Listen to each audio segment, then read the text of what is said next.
Abertura. Fundo azul. Linha branca horizontal se divide em duas e forma um quadrado que logo se desfaz.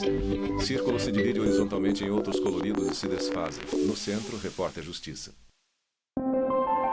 Em letras pixeladas, Press Start. Game de estratégia em tempo real. Personagens mágicos se enfrentam. A floresta é o cenário da partida.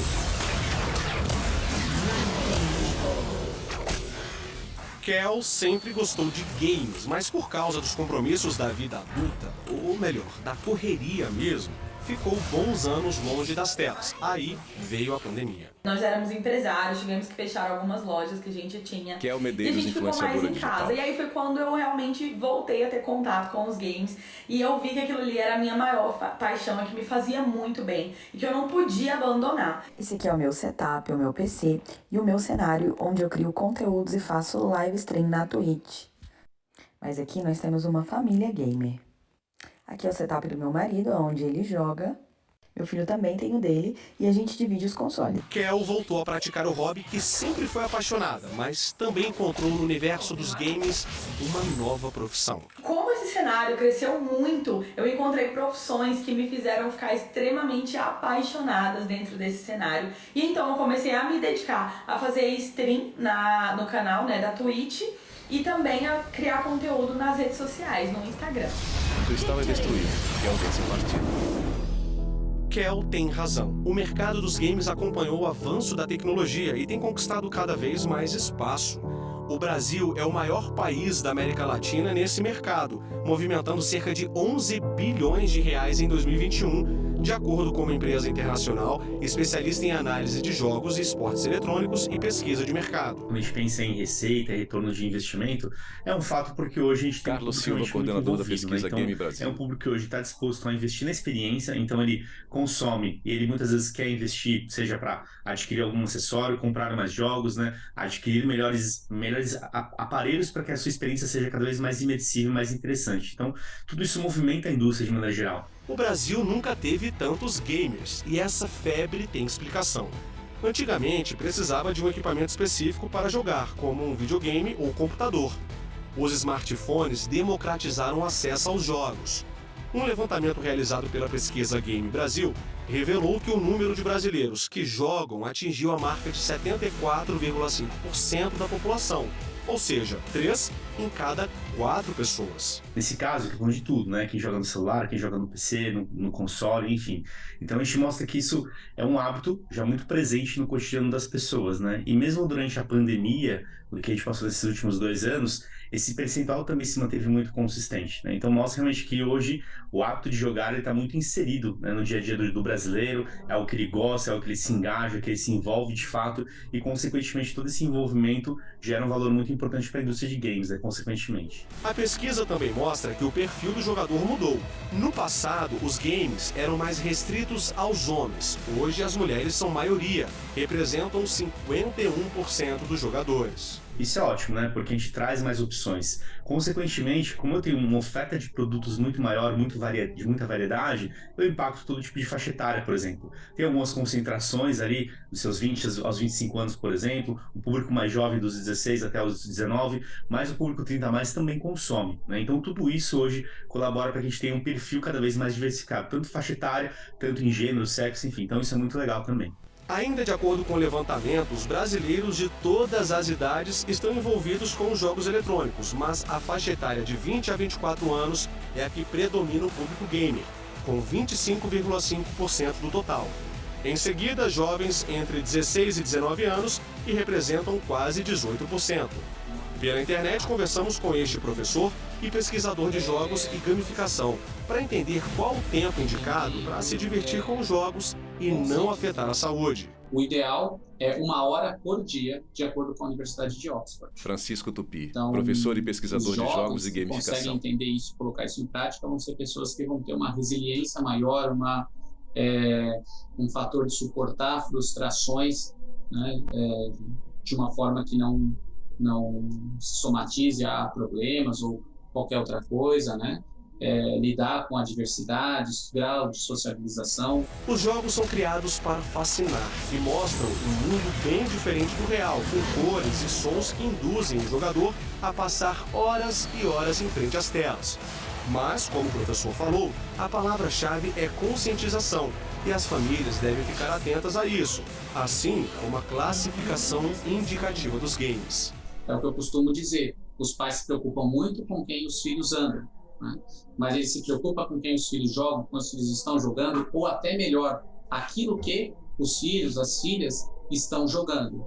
Então, o principal recurso nesse contexto é a informação. Uma coisa é gostar de jogos eletrônicos, outra é fazer disso profissão. O repórter Justiça veio no Lago Sul, em Brasília, conhecer a história do Lucas. Desde criança, ele é fascinado por jogos. Eu me interessei desde cara, eu sempre gostei desse tipo de jogo, sempre gostei de Lucas Lara Martins, jogar com os gamer amigos. Era uma coisa profissional. que na época tinha muita lan house, tinha muito corujão que a gente fazia, então eu gostei desde criança de jogar e, cara, antes era sempre um hobby, né? Sempre foi um negócio que eu gostava de fazer para passar o tempo, quando eu não estava estudando, não estava fazendo alguma coisa. Foi assim na infância, na adolescência e como adulto também. Lucas formou em administração, mas nem chegou a trabalhar na área, porque descobriu há 5 anos que a vocação dele é ser gamer profissional. A primeira vez que eu percebi que poderia de fato dar certo era quando eu entrei no meu primeiro time, que de fato era um time bom, um time decente, vamos usar esse termo assim, porque a galera treinava mais sério, a galera tinha uma rotinazinha diária para fazer, para jogar os campeonatos e tudo mais, e começou a dar certo. Não é que a gente começou a fazer dar certo, mas começou a desenvolver naturalmente o negócio. E quando começou a ganhar um campeonatinho ali, um campeonatinho aqui, eu jogando bem, eu comecei a perceber que poderia ser algo que me traria um bem e uma felicidade de estar também fazendo isso. Uma rotina puxada como a de qualquer atleta profissional. Repórter em termos Leonardo de Ferreira, dedicação, Brasília DF. treinamento, compromisso, entrega e por aí vai. Lucas chega a ficar 12 horas em frente ao computador, mas nem sempre é jogando, porque faz parte do dia a dia analisar o time adversário e pensar em estratégias e treinos táticos. O que para muita gente é hobby, para ele é trabalho sério. Os jogos eles se tornaram muito mais do que só você entrar e jogar. Você tem a comunicação, você tem a parte tática, você tem a parte do treinamento mental para isso também, porque é uma coisa que a galera acha que não cansa por não estar fazendo exercício físico, mas quando você chega num campeonato, num jogo que está muito pegado, muito difícil, é uma coisa que você fica exausto mentalmente na hora do jogo. Então a gente hoje em dia tem trabalho com psicólogo, tem trabalho com nutricionista, tem trabalho com tudo isso nas organizações que a gente representa, né? Lucas joga um game de tiro tático. Para ser um gamer profissional, é preciso investir em bons equipamentos que ajudam no desempenho do jogo. Computador de última geração conectado à internet, cômodo climatizado. Afinal, é quarto e, mesmo tempo, ambiente de trabalho, onde Lucas passa boa parte do dia concentrado, diferente de quando era mais novo. Até pelo fato do cenário não ser uma coisa tão à mostra, uma coisa tão fácil de entender, aqui em casa mesmo era difícil de jogar, tinha que conciliar com o estudo, então era uma coisa que não era tão simples, não, jogar o dia inteiro. Jogar o dia inteiro não existia, tinha que jogar só dependendo do horário, tal dia, tal hora, tudo bem regrado, bem certinho. Mas é o normal, não tem como, não é julgar isso, mas escolher de uma forma diferente. É uma coisa difícil de ser aceita, né? Há 3 anos, Lucas foi campeão brasileiro de um jogo competitivo de tiro tático, que deu uma vaga para o Mundial em Berlim, na Alemanha. Com uma carreira consolidada e reconhecimento no mundo do game, ele é referência para muitos jovens. Por ser uma pessoa mais velha nesse meio, a minha idade já é um pouco mais avançada do que um pessoal que vem chegando mais novo jogando agora. Então essa galera, normalmente eu vi pai, mãe, de vez em quando vindo falar comigo para perguntar, tipo, como que de fato é, porque as crianças que jogaram comigo, por exemplo, tinha um menino com 16 anos que era do meu time. Então, cara, é difícil de ter esse... Quando a pessoa não sabe como é que é esse mundo, para você pegar e deixar o seu filho lá jogado, né, jogado entre aspas, digamos assim, é muito complicado. Então, vem me perguntar, tipo, se isso de fato é uma coisa que pode dar futuro, que pode ter uma carreira, que pode chegar a ser algo bom para a pessoa. E, cara, com certeza hoje em dia está muito evoluído esse cenário. Quem gosta mesmo de jogar, de estar ali, sabe que o foco e a dedicação pode chegar lá. Jogo de tiro com visão em primeira pessoa. E não saia daí que no próximo bloco a repórter Renata Teodoro mostra como os jogos eletrônicos são desenvolvidos. A gente volta já. Vinheta de transição no centro, repórter Justiça. Vinheta de transição. No centro, Repórter Justiça. Pessoas jogam games em casa. Na TV, games de RPG e combate aeroespacial. O lado criativo, a facilidade para lidar com tecnologia e o gosto por jogos foram os elementos-chave que fizeram com que o Felipe começasse a trabalhar com desenvolvimento de games no Brasil. É uma área que movimenta bilhões. O mercado de jogo no mundo, se você vê, né, passou o cinema já há muito tempo, né, e enfim... Felipe Alves, Gamer Design. E a música aí chega no jogo perto até.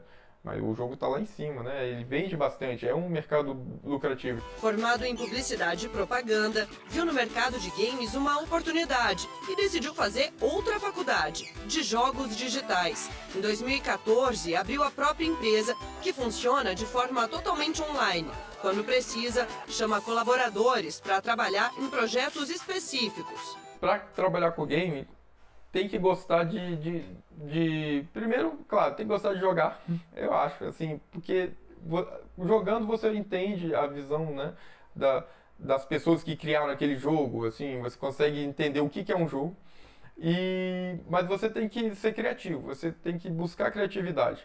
E é igual na arte, né, igual em filme, na arte em geral, né, filme, música, pintura, você busca inspiração nas coisas e tenta criar algo novo, né? A empresa de games já lançou 3 jogos no mercado, que estão à venda numa plataforma de distribuição digital internacional, o que acarreta diretamente no tributo arrecadado. Essa especialista em direito tributário afirma que há diversos pontos negativos vinculados ao desenvolvimento de jogos no Brasil. Enumeramos alguns deles nessa arte, que são: o alto custo na importação de equipamentos e kits desenvolvedores de jogos, a adoção de um regime de apuração de impostos inadequada, já que a maioria das empresas opta pelo Simples Nacional e, segundo a especialista, não é o melhor regime para quem desenvolve jogos. E o alto custo tributário nessas operações em que o jogo já está pronto, sendo distribuído e vendido. Mesmo diante das dificuldades, o mercado brasileiro dos games tem conquistado espaço. O Brasil é apontado como o 5º país em número de jogadores. Daniela Galvão, advogada. O Brasil, então, é um mercado globalmente relevante. A gente tem mais de 101 milhões de jogadores. Tá? Ele é um local em que empresas estrangeiras têm os olhos voltados para o Brasil, por conta desse mercado consumidor. Mas também 2022 é um ano em que o mercado está extremamente aquecido. E não é só o número de jogadores que chama a atenção.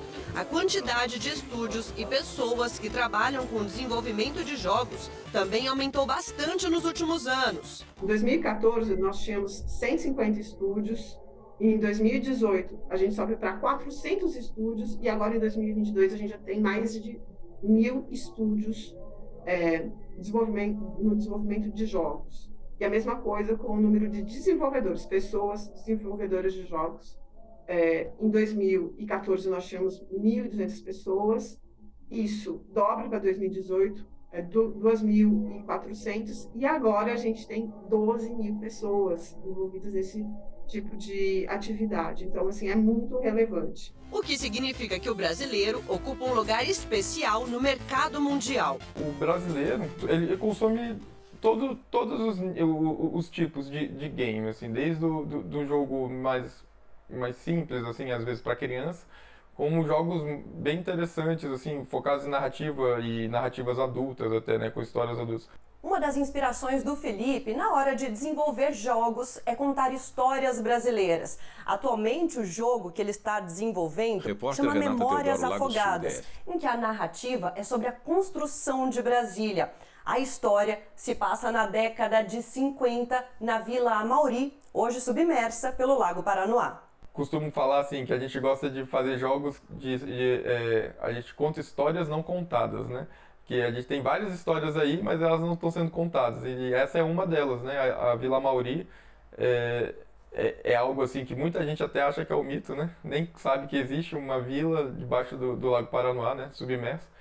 E é uma dessas histórias que às vezes se perde, né? Então, isso tudo me impulsionou a produzir um jogo sobre a vila. Homero é um dos parceiros e amigo do Felipe. Sempre gostou de jogos de RPG, solução de desafios, aventura, mas jogava para se divertir e começou a criar trilhas musicais para os games. Eu tento entender a ideia do jogo, né? Saber se vai ser um jogo mais dinâmico, se vai ser um jogo mais, assim, de Homero Colasso, servidor exploração, né? De conhecer a fase e tal, né? Cada fase, assim, tem às vezes seu ambiente e tudo, né?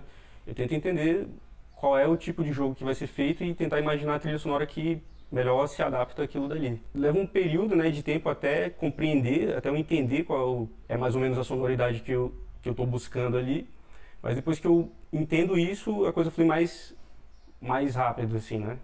Acho que a parte mais difícil é elaborar vamos dizer, o conceito do som, né? Depois que você chega num ponto, fala, cara, é isso, aí a coisa flui um pouco mais.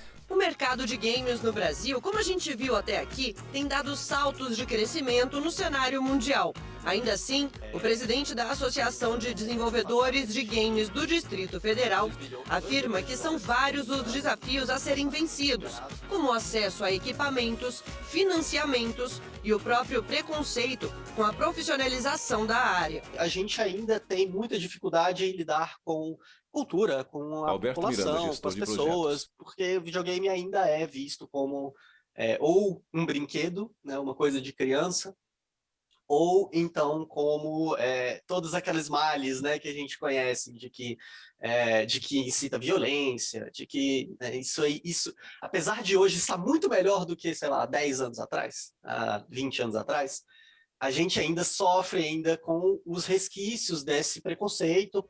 E garante que a indústria e o cenário brasileiro de games, apesar de fortalecidos, ainda estão longe do ideal. Uma realidade que os desenvolvedores encontram quando estão fazendo divulgação, quando estão buscando, né, entender o mercado brasileiro e, de uma forma geral, assim, é que ainda se tem muito preconceito com os jogos desenvolvidos no Brasil, de que por qualidade mesmo, por questão de qualidade, de achar que é um jogo brasileiro, ele não tem tanto valor, ele não tem tanto...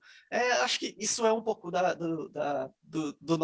nossa relação com cultura de uma forma geral, né?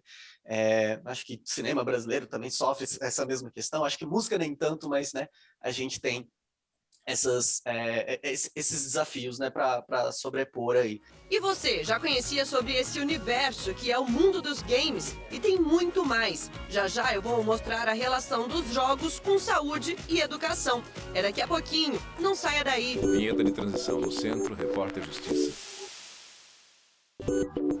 Vinheta de transição no Centro, Repórter Justiça. Na sala de informática de um colégio, alunos jogam games de tiro e estratégia. Eles já foram vistos como vilões, mas hoje em dia o universo dos games é mais bem aceito e melhor compreendido também. Nós não podemos, de forma alguma, olhar o jogo de uma maneira extremamente preconceituosa, de maneira não sabendo o que está falando e acusando um problema que muitas vezes é social a algo que inclusive nem defesa tem. E aí eu trago a importância da classificação indicativa. Se a classificação indicativa, que é feita com esmero, com cuidado, for respeitada e deve ser respeitada, não só pelas escolas, mas pelos pais, pelas mães, pelos responsáveis, essas questões já vão ser reduzidas, já vão ser dirimidas. Monitoramento, responsabilidade e disciplina. Uma mistura diante dos jogos eletrônicos que pode ser positiva. A gente pode trabalhar o jogo eletrônico e o esporte eletrônico enquanto atividade fim e enquanto atividade meio. Por exemplo, você está aqui um God of War. Então, o God of War é um jogo que vai trazer quais conhecimentos para os estudantes? Os conhecimentos de mitologia. A gente, no God of War, que aí é apenas um exemplo, eu poderia citar, por exemplo, Age of Mythology, que inclusive vai ter um remake agora, a Microsoft vai fazer, que é um jogo de estratégia, que também vai trabalhar com mitologias de várias etnias, de várias realidades do planeta. E esses jogos vão trazer conteúdos de mitologia, conteúdos que são lecionados ali, 6º, 7º ano do conteúdo de artes. A gente traz, por exemplo, quando a gente fala de God of War, o primeiro ensino está no inglês. Então o meu inglês ele é todo pautado no universo dos games e dos esportes. Davi é professor de Educação Física da Secretaria de Educação do Distrito Federal e trabalha com games e esportes, tanto no nível de gestão e organização de campeonatos, como na formação de professores também. O curso do Davi é uma boa oportunidade para a gente se apropriar desses conceitos, conhecer os jogos, assim, nem sempre os professores conhecem. Então, ao conhecer os jogos, se apropriar dos conceitos, até mesmo da nomenclatura, né, que é difícil para muitos professores, aí a gente consegue ter um acesso melhor, se comunicar melhor com o estudante e proporcionar essas vivências para eles. No ambiente acadêmico, os jogos eletrônicos ainda não são tidos como disciplina, e sim como conteúdo curricular da disciplina de Educação Física. A principal dificuldade que a gente, enquanto professor e enquanto escola, enfrenta é o seguinte: nós temos a Base Nacional Comum Curricular, a BNCC, e o Currículo em Movimento do Distrito Federal, mas não temos isso no ensino superior. Então, como um professor que acaba de se formar, a exemplo, na UNB, vai lecionar jogos eletrônicos se ele não tem esse contato? Como trazer isso de uma maneira pedagógica?